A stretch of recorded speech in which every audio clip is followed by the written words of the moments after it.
T-Mobile home internet modems often turn off due to three main issues. First, power instability. Power fluctuations or interruptions from faulty outlets or surge protectors can cause shutdowns to prevent damage. Second, sleep mode.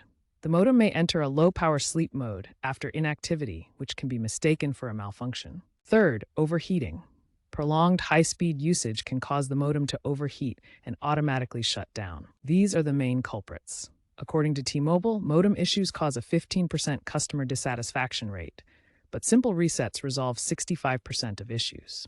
Here are the key troubleshooting steps to prevent your T-Mobile modem from shutting down.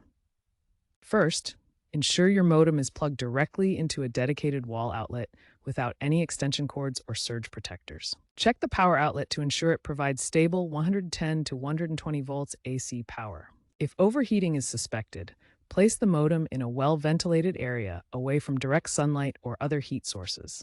Avoid stacking devices on top of it. To address sleep mode issues, check your T-Mobile app settings to see if the sleep mode setting can be changed or disabled. T-Mobile has issued firmware updates to address modem stability, with some reports indicating a 20 to 30% drop in outages since the updates.